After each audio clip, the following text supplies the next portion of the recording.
Look at our traditional leaders and the slave trade.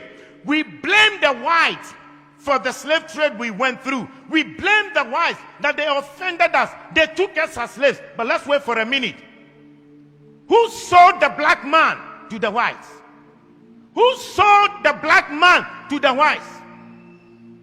Our own traditional leaders. The enemy is not outside.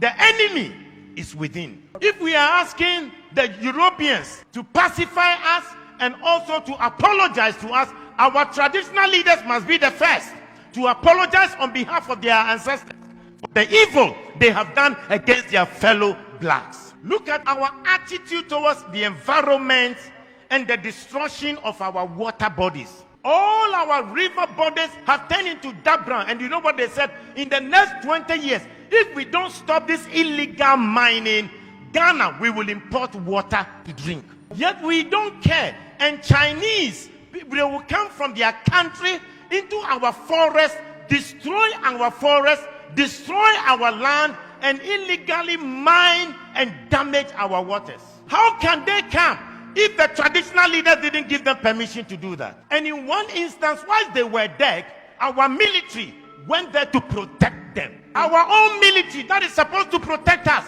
rather protected the foreigners to destroy our water and destroy our forest. The enemy is not outside, the enemy is within. If you look at our own systems and structures in our country, we don't have a better system to improve the lives of people. Pastor, I was surprised when I read in China, they had a 10-year vision, and they said from 2011, their vision was that in 10 years from 2011, and 10 years from 2011 will be what year? This year, 2021, that they will raise over 20% of the people to become multi-millionaires. Now in 2021, they have 1.8 million Chinese who are multi-millionaires in China, and they are between the age of 40 to 50 years. Multi-millionaires. The government intentionally decided that they would make sure they will have 20% of the population multi-millionaires. They also agreed that they will make sure that they will lift up the poorest of the poor. And they lifted 100 million people from begging to live a better life. But in this country, in our country, we fight our own businessmen. Our government will fight our business people.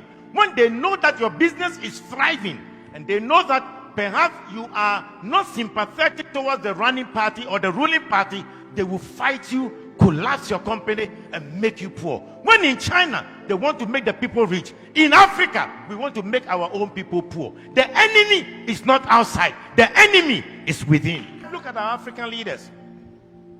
How much they stole, the money they stole away. We are told in Gambia, Jamal Yaha, he stole 11 million US dollars from his own country, Gambia. Sani Abacha stole between 1 billion to 5 billion dollars out of Nigeria. Hosni Mubarak stole 17 million US dollars in 8 years. The enemy is not outside.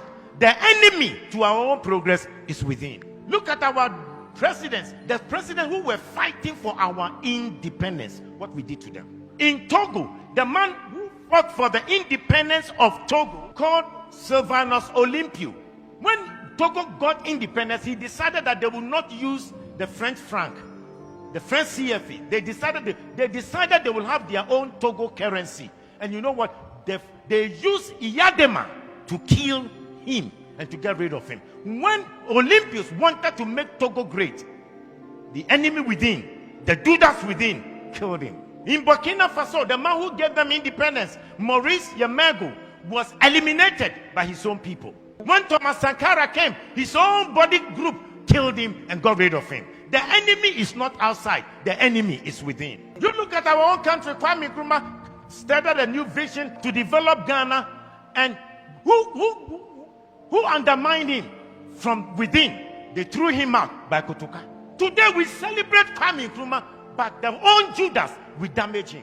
I pray that the man who organized that coup to betray Kwame Nkrumah, and for us to name our airport after him, Kotoka International Airport, I think we should start a national conversation to change the name of the Kotoka International Airport, because as long as that name is, we have endorsed coup, we have endorsed enemies that will fight the progress of our nation. We must change the name of Kotoka International Airport to Kwame Nkrumah International Airport.